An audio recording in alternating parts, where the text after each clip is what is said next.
kita lanjutkan dengan acara berikutnya, sambutan dari Dekan Fakultas Ekonomi dan Bisnis Universitas Samratulangi, Ibu Dr. Debbie Christina Rotinsulu, SE, MSI. Kepada Bu Dekan, waktu dan layar. Terima kasih atas kesempatan yang diberikan. Salam sejahtera untuk kita semua. Assalamualaikum warahmatullahi wabarakatuh. Om Swastiastu, Namo Buddhaya. Salam kebajikan. Yang kami hormati panitia penyelenggara webinar hari ini, bahkan narasumber. Yang kami hormati para peserta yang sudah hadir pada saat ini. Atas nama Universitas Samratulangi, Fakultas Ekonomi dan Bisnis, tentunya kami mengucapkan banyak terima kasih atas kesempatan yang diberikan kepada kami bersama-sama dengan IAI melaksanakan webinar pada hari ini. Webinar ini bukan hanya sekedar webinar, tapi ternyata ada satu langkah maju yang ada di dalam webinar ini, dibangunnya kerjasama dengan pihak-pihak terkait untuk pelaksanaan kegiatan yang nanti akan dilakukan setelah kegiatan webinar ini. Jadi ada banyak sekali harapan dari kami Universitas Samratulangi, terutama dalam membangun kerjasama, membentuk networking yang nanti akan sangat bermanfaat bukan hanya pada mahasiswa Fakultas Ekonomi dan Bisnis, tapi juga kepada setiap dosen yang terlibat, terutama di jurusan akuntansi. Sehingga besar harapan kami bentuk kerjasama ini akan diwujudkan dalam waktu dekat, baik untuk Kementerian Koperasi dan juga dengan IAI. Tuhan akan memberkati setiap rencana baik kita ke depan. Wassalamualaikum warahmatullahi wabarakatuh. Baik, terima kasih Bu Dewi. Bu Dewi nanti tunggu dulu ya, nanti kita diskusi sekalian sama Pak Joga ya Pak Ibu ya. Oke, nanti kita siap. diskusi sekalian aja sama Bu Joga. Yuk. Baiklah, kita lanjutkan untuk pembukaan acara yang dilakukan keynote speech oleh Kepala Kanwil DJP Sulawesi Utara, Tengah, Gorontalo, dan Maluku Utara, Bapak Dodik Samsu Hidayat, yang dalam hal ini diwakilkan oleh Bapak Joga Saksono, SE, selaku Kepala Bidang Penyuluhan, Pelayanan, dan Humas Kanwil DJP Sulawesi Utara, Tengah, Gorontalo, dan Maluku Utara. Kepada Pak Joga, waktu dan layar, saya sampaikan Pak Yoga. Terima kasih Pak Sahata. Assalamualaikum warahmatullahi wabarakatuh. Waalaikumsalam. Selamat pagi dan salam sejahtera untuk kita sekalian. Om Swastiastu, Namo Buddhaya, salam kebajikan, shalom. Salam sehat untuk kita sekalian, Bapak Ibu sekalian. Yang terhormat Menteri Koperasi Usaha Kecil dan Menengah, Bapak Dr. Andes Teten Mas Duki, yang dalam ini diwakili oleh Asisten Deputi Pembiayaan Usaha Mikro, Ibu Insinyur Irena Swa Suryani, yang kelihatannya tadi sudah live dari layar. Kemudian yang saya hormati juga Kepala Dinas Koperasi UKM Provinsi Sulawesi Utara, yang dalam hal ini diwakili oleh Kepala Bidang SDM dan Restruktur Usaha Bapak Victor Palar, MSI. Selamat pagi Pak.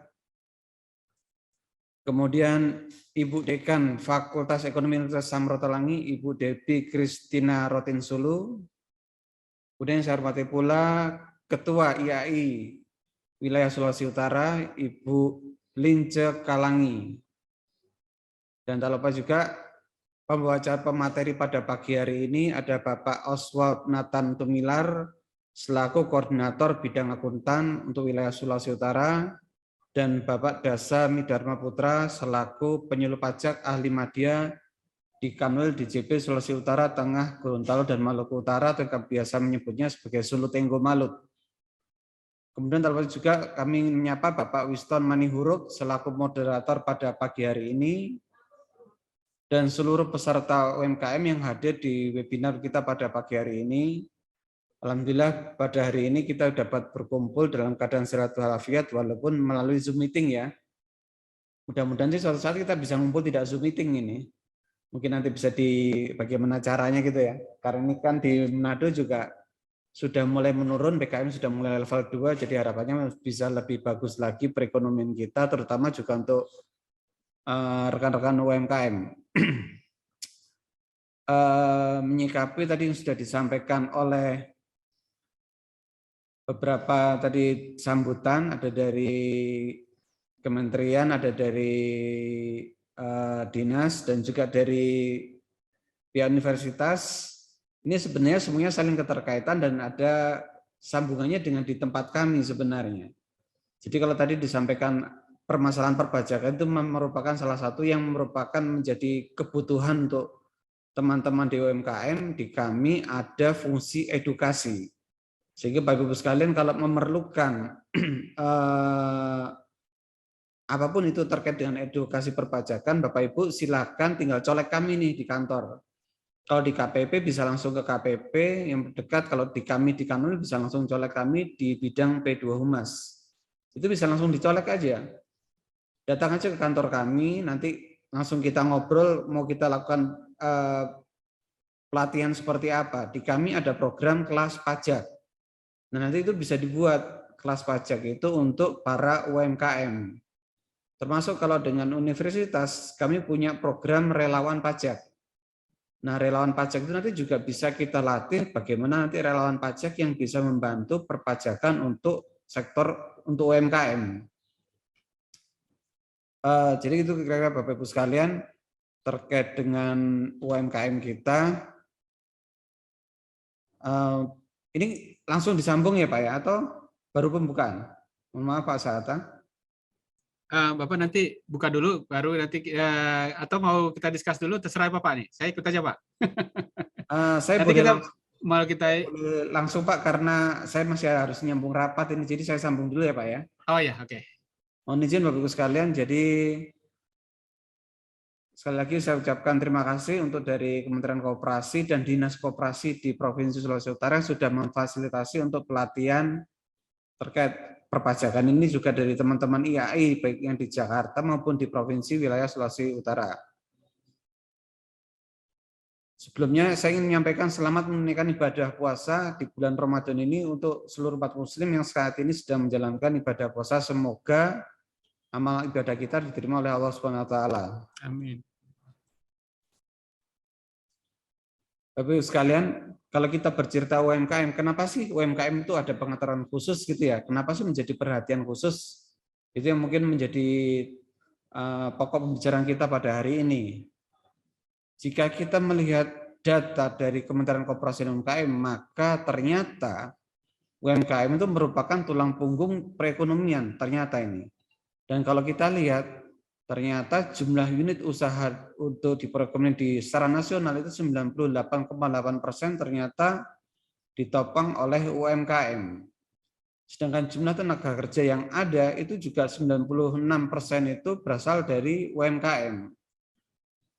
Dan produk domestik bruto yang diperoleh dari sektor UMKM ini adalah sebesar 60,3%.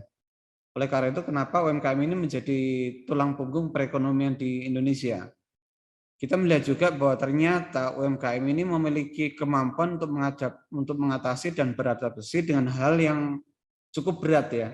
Jadi kalau kita lihat sekarang kita sedang mengalami masa pandemi yang belum berakhir. Mudah-mudahan akan segera berakhir ya Bapak Ibu sekalian.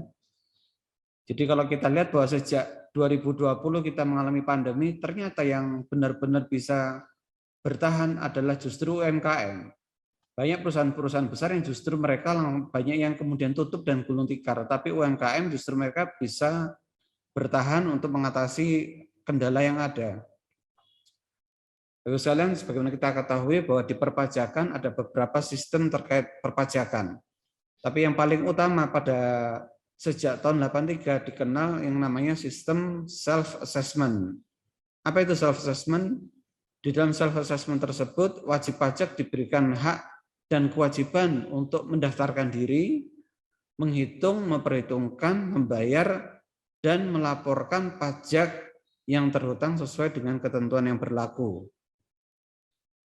Bapak sekalian, seperti bagaimana kita ketahui bahwa di tahun 2021 bulan Oktober, kita ketahui bahwa pemerintah telah menerbitkan Undang-Undang Harmonisasi Peraturan Perpajakan, di mana salah satu tujuan dibentuknya undang-undang ini adalah untuk meningkatkan pertumbuhan ekonomi yang berkelanjutan dan mendukung percepatan pemulihan perekonomian Indonesia. Undang-undang HPP ini merubah apa saja sih? Karena ini merupakan perubahan ya. Undang-undang ini perubahan, jadi bukan undang baru sebenarnya. Tetapi merubah undang-undang yang lama. Jadi ada 4 undang-undang yang dirubah. Yang pertama adalah Undang-Undang Ketentuan Umum dan Tata Cara Perpajakan.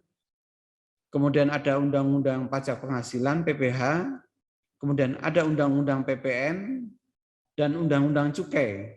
Jadi mungkin terlihat aneh ya, kenapa di HPP ada cukai. Jadi kalau Bapak Ibu lihat bahwa Undang-Undang HPP ini memang konsepnya adalah Omnibus Law, sehingga dia dengan satu undang-undang dia sudah merubah beberapa undang-undang. Kemudian ada hal yang baru sebenarnya di Undang-Undang HPP, yaitu apa? Ada Undang-Undang Pajak Karbon, yang nantinya akan kita bahas lebih lanjut. Kemudian ada hal yang sebenarnya lama tapi baru, yaitu program pengungkapan sukarela. Nah, Bapak-Ibu sekalian, kalau kita lihat tadi ada beberapa undang-undang yang dimunculkan di dalam Undang-Undang HPP yang disatukan di sana, dilakukan perubahan secara sekaligus, tetapi pelaksanaannya tidak sekaligus, tidak bersamaan. Seperti misalnya Undang-Undang Ketentuan Umum dan Tata Cara Perpajakan itu berlaku sejak Undang-Undang HPP ini diundangkan. Jadi sejak Oktober 2021, Undang-Undang HPP ini untuk klaster KUP sudah berlaku. Kemudian untuk yang terkait dengan pengaturan pajak penghasilan ini berlaku untuk tahun pajak 2022. Sehingga ini berlaku mulai 1 Januari 2022. Sedangkan yang mengatur mengenai pajak pertambahan nilai ini berlaku sejak 1 April 2022 atau masa pajak April. Untuk Undang-Undang Cukai, perubahannya ini berlaku sejak diundangkan, jadi sejak Oktober 2021. Pajak karbon yang merupakan pajak baru, ini pajak baru Bapak Ibu sekalian, jadi pajak karbon ini nanti baru akan berlaku, sudah berlaku di 1 April 2022. Sedangkan PPS, nah ini yang unik ini PPS Bapak Ibu sekalian.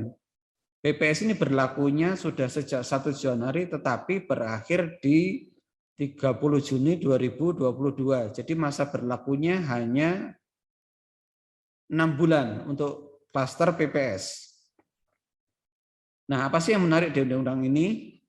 Untuk KUP yang menjadi isu adalah terkait dengan penggunaan NPWP untuk wajib pajak orang pribadi. Jadi penggunaan NIK bagi wajib orang pribadi untuk dipersamakan sebagai untuk NPWP.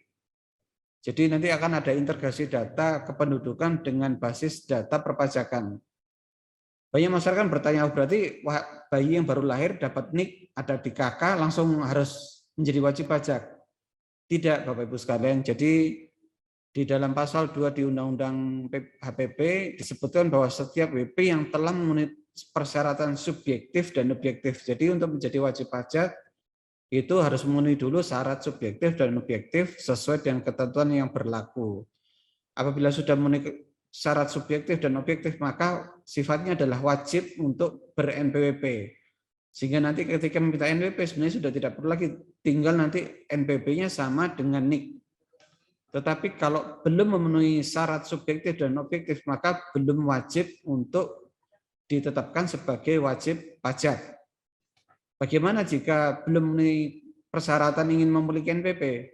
Boleh-boleh saja, tetapi asalkan kewajibannya harus dipenuhi. Kemudian hal yang menjadi perhatian untuk klaster PPH adalah batasan bawah omset untuk UMKM yang dikenakan pajak penghasilan PP 23 tahun 2018. Jadi kalau semula itu adalah 4,8 miliar threshold-nya untuk 1 tahun pajak, dengan Undang-Undang HPP ini diturunkan menjadi 500 juta dalam 1 tahun pajak. Nanti bagaimana mekanisme perhitungannya nanti akan dijelaskan lebih detail oleh Pak Dasa nantinya. Kemudian yang kedua adalah terkait dengan lapisan tarif Undang-Undang PPH pasal 7. di mana bracket atau lapisan tarif ini semula 4 lapisan, sekarang ditambah 1 lapisan lagi menjadi 5 lapisan. Dan untuk lapisan pertama ini ada dalam tanda kutip sebenarnya ada sedikit penurunan tarif, tapi bukan tarifnya, tetapi batasannya yang dinaikkan sehingga yang dikenakan pajak menjadi berkurang. Untuk yang lama tarifnya itu tetap sama 5, 15, 25, 30, dan 35, tetapi untuk di lapisan pertama, kalau di Undang-Undang PPh itu adalah 0 sampai dengan 50 juta untuk lapisan penghasilan kena pajak, sedangkan di Undang-Undang HPP itu adalah 0 sampai dengan 60 juta. Sehingga untuk wajib pajak yang penghasilan kena pajaknya kurang dari 60 juta itu dikenakan dalam tarif masih 5%. Kalau dulu kan di atas 50 juta sudah masuk ke 15%. Sekarang di bawah 60 juta itu masih terkena 5%. Kemudian perubahan yang berikutnya adalah terkait dengan perubahan tarif PPh badan dan BUT. Yang semula 20% sekarang menjadi 22%. Kemudian untuk PPN yang berlaku sejak tanggal kemarin di tanggal 1 April yaitu dinyatakan bahwa semua jenis barang adalah BKP kecuali yang nantinya dikenakan pajak dan retribusi daerah. Seperti apa? Makanan dan minuman yang ada di hotel, restoran, rumah makan, dan warung itu tidak menjadi objek PPN. Jadi nanti mohon jangan disalahartikan ketika pergi ke rumah makan atau restoran atau di hotel, kemudian nanti makan di sana mendapatkan bill dan di sana ada terminologi pajak 10% karena kebetulan tarifnya sama ini 10%. Dengan pajak 10% itu dianggap sebagai PPN, bukan, itu adalah pajak daerah. Nah, kalau sekarang justru sudah berbeda. Kalau dulu tarifnya masih sama 10%. Nah, per 1 April untuk tarif PPN ini naik menjadi 11%. Nanti detailnya akan disampaikan oleh Pak Dasa. Kemudian terkait dengan program pengungkapan sukarela atau PPS. Jadi dalam PPS ini wajib pajak dapat mengungkapkan harta bersih yang belum atau kurang diungkap dalam surat pernyataan sepanjang Direktur Jenderal Pajak belum menemukan data dan atau informasi mengenai harta tersebut.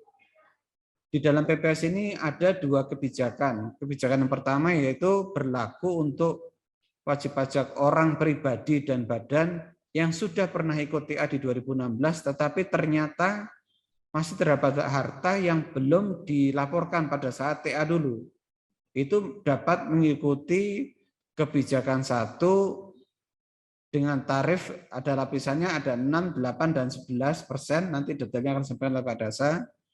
Kemudian untuk kebijakan 2 itu adalah untuk wajib pajak orang pribadi. Jadi perbedaannya kalau kebijakan 1 itu berlaku untuk orang pribadi dan badan, sedangkan untuk kebijakan 2 hanya untuk wajib pajak orang pribadi. Sehingga wajib pajak badan tidak bisa memanfaatkan kebijakan 2. Untuk kebijakan 2 di sini adalah berlaku untuk wajib pajak orang pribadi yang ingin mengungkapkan harta bersih yang belum diungkapkan untuk tahun pajak 2016 sampai dengan 2020 dengan tarif 12, 14, dan 18%. Kemudian pajak karbon. Kenapa sih ada pajak karbon? Nah, ini terkait pajak karbon ini dikenakan atas emisi karbon yang memberikan dampak negatif bagi lingkungan. Jadi pajak karbon ini dikenakan untuk industri-industri tertentu yang nantinya memberikan emisi karbon, jadi mengotori udara kita, nanti akan kita kenakan pajak. Supaya apa? Supaya udara kita juga bersih ya Bapak Ibu sekalian. Nanti ada tata caranya, ini sudah ada. Kemudian terakhir terkait dengan cukai. Cukai ini nanti ada di ranah teman-teman di Direktorat Jenderal Bea dan Cukai.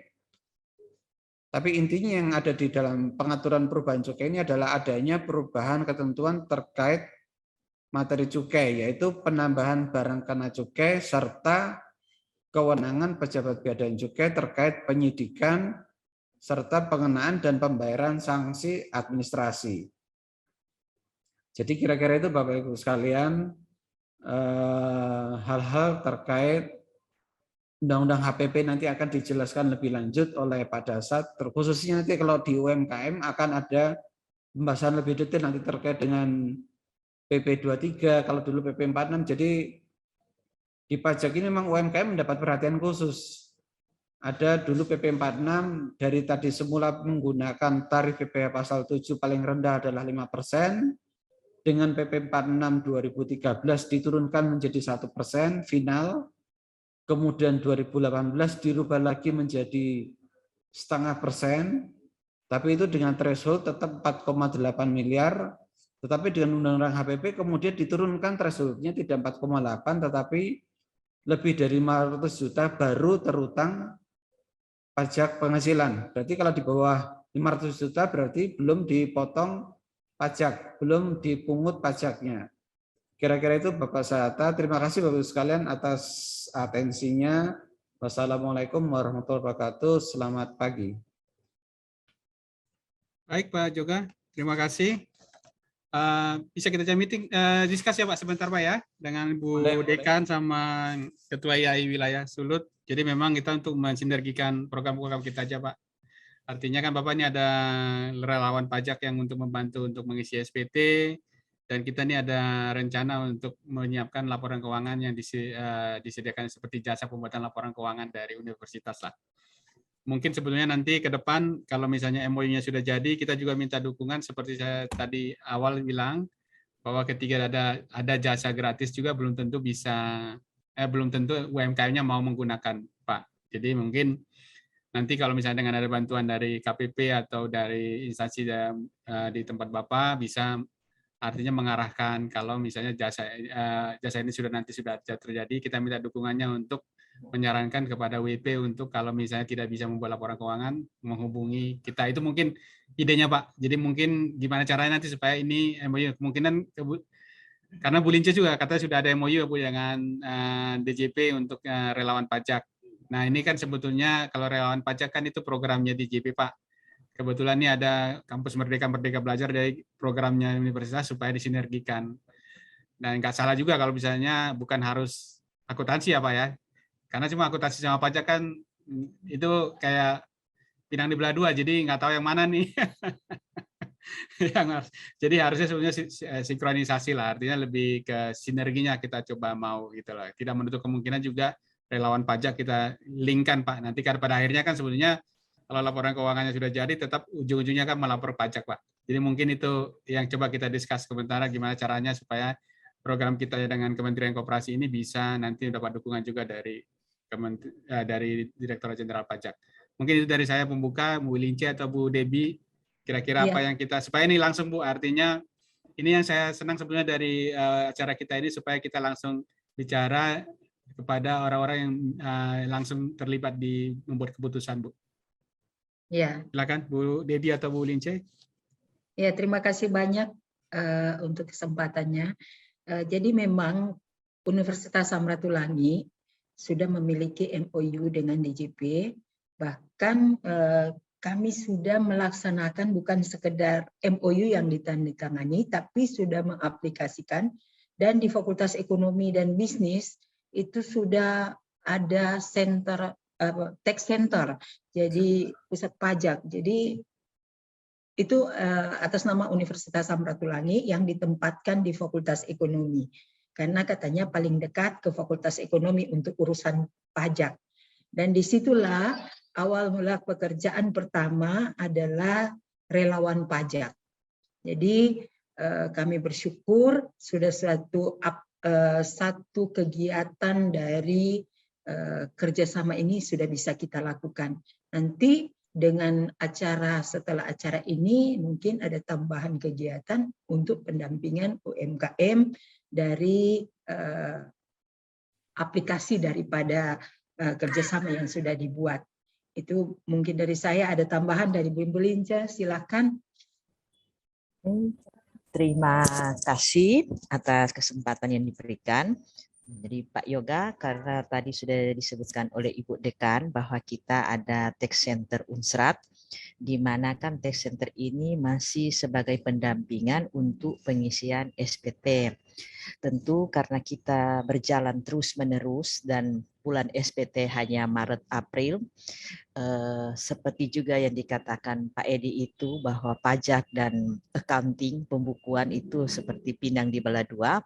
Nah, untuk tahap-tahap selanjutnya seperti mungkin pendampingan kepada UMKM, cara mungkin pembayaran PPh pasal 21, pasal 23 itu kan berproses terus kan setiap bulan, ataupun kalau memang ada UMKM yang sudah mau juga atau itu lebih menjadi PTKP, pendampingan cara melapor PPN, dan itu bagi saya kan kerjanya rutin setiap bulan dilaksanakan, sehingga mahasiswa kapan saja untuk melakukan magang atau di tech center bekerja di situ, bukan hanya pada saat musiman SPT, dia bisa berkelanjutan. Itu mungkin tambahan dari saya. Dan mungkin ada ya banyak kan produk-produk yang kita belajar mungkin kalau dari perpajakan sudah ada seperti Pak Edi bilang, satu saja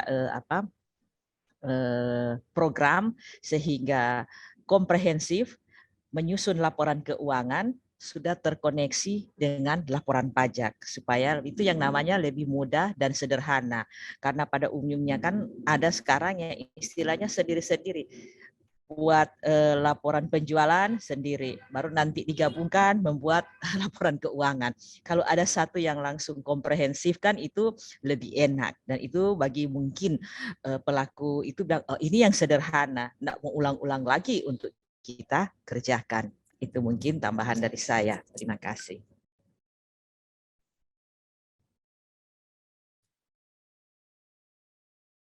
Terima kasih Bu Lince. Silakan Pak Yoga. Jadi itu mungkin idenya dari kita Pak. Jadi kita ini sebenarnya cuma discuss saja. Jadi supaya ada value editnya Pak, supaya kegiatan kita ke depan ini berkelanjutan, bukan hanya webinar, tapi sebetulnya lebih kepada tadi kita mengaplikasikan sebenarnya fasilitas-fasilitas yang sudah ada, tapi belum dimanfaatkan secara maksimal. Mungkin itu dari saya Pak Yoga. Silakan Pak Yoga. Baik, terima kasih Pak Sahat, Bu Lince dengan Bu Debi, Bu Dekan. Jadi memang ini kelihatannya semuanya nyambung ya Pak ya, Bu. Kelihatannya program kita sama-sama nyambung semua ini.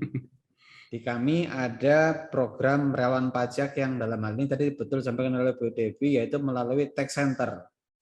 Jadi kami di Kanwil Sulu Tenggo Malut sendiri yang membawai 4 provinsi itu sudah bekerja sama dengan 22 Tech Center. Jadi ada 22 universitas di 4 provinsi yang sudah bekerja sama dengan kita untuk membuka Tech Center. Nah, salah satu program dari Tech Center adalah relawan pajak. Relawan pajak ini tidak hanya disuplai dari teman-teman mahasiswa, tidak, tetapi bisa juga dari yang non mahasiswa, bisa. Siapa ini non mahasiswa? Dosen-dosen juga bisa menjadi relawan pajak, bisa. Jadi nanti kalau misalnya dosen-dosen ingin menjadi relawan pajak, nanti tinggal mendaftarkan ke kita, nanti akan kita latih untuk menjadi relawan pajak. Kemudian di kami juga ada program yang namanya BDS, Business Development Service. Ini kalau BDS, Business Development Service ini kalau kita ketahui di BUMN itu ada rumah BUMN.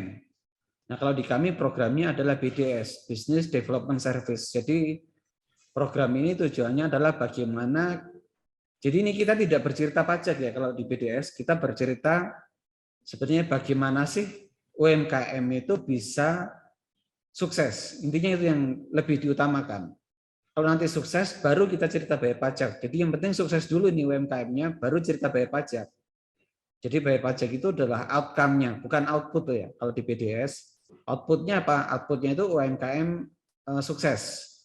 Setelah sukses, baru kita akan bercerita ke outcome, yaitu UMKM sadar dan mengerti tentang perpajakan dan melakukan kewajiban perpajakannya. Nah, untuk BDS ini sebenarnya kita bisa berkolaborasi antara kampus, kemudian dengan dinas koperasi untuk kita sama-sama, apa ini yang mau kita garap untuk teman-teman di UMKM. Mereka memerlukan apa ini? Dari pajak memerlukan apa, kemudian dari universitas memerlukan apa, dari dinas memerlukan seperti apa. Nanti bisa kita kolaborasikan, bisa kita secara bersama-sama bekerja untuk menggiatkan UMKM kita. Karena ini kebetulan memang sudah menjadi salah satu prioritas dari Bu Menteri Keuangan juga, Bu Menteri Keuangan kalau kemana pasti yang dicari UMKM lebih dulu ini masalahnya. Nah, terkait dengan itu makanya kami di Direktorat Jenderal Pajak, sebenarnya tidak hanya di Direktorat Jenderal Pajak, di Bea Cukai ada, di Perbendaraan ada, jadi di semua direktorat di Kementerian Keuangan sekarang semua mengarah kepada UMKM, termasuk Balikdiklat sebenarnya. Jadi kalau nanti bisa bekerja sama dengan Balikdiklat juga bagus. Kenapa Balikdiklat? Di sana kita bisa melatih UMKM, saya ingin dilatih apa gitu ya. Nanti bisa bercerita dengan teman-teman di Balikdiklat. Misalnya kita ingin UMKM diajari apa gitu ya. Nanti bisa didiskusikan dengan teman-teman di Balikdiklat. Kalau khusus perpajakan nanti bisa dengan langsung dengan kami di P2 Mas di Kanwil Pajak, sehingga nanti kita bisa langsung berkoordinasi, kita bisa kolaborasi nih Bapak Ibu sekalian. Silakan nanti kalau memang ada di kami tadi BDS itu memang sudah menjadi target tahunan, setiap tahun di kami harus kami lakukan, akan ada pelatihan-pelatihan untuk teman-teman di UMKM. Biasanya kami tawarkan dulu nih, kami kumpulkan ada UMKM, kira-kira mereka perlu apa sih? Biasanya misalnya ini contoh yang biasa kami lakukan, misalnya bagaimana sih bisa menjual produk mereka dengan lebih menarik. Oh, kita cerita packaging nih. Nah, berarti nanti kita upayakan pelatihan terkait dengan packaging. Oh, misalnya bagaimana nih bisa menjual di medsos dengan lebih menarik. Berarti apa? Oh, mungkin perlu kalian untuk fotografi dan sebagainya. Nanti kita usahakan untuk pelatihan seperti itu.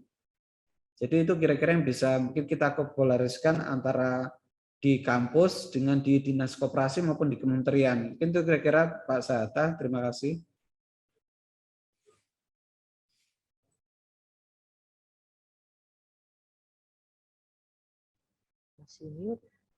Masih mute Pak Sahata. Bu Lince masih ada yang mau disampaikan atau Bu Debbie? Cukup? Ya, cukup Pak. Yang Oke. penting nanti Jadi, setelah ini kita nyatakan kerjasama. Oke. Ya Pak Yoga.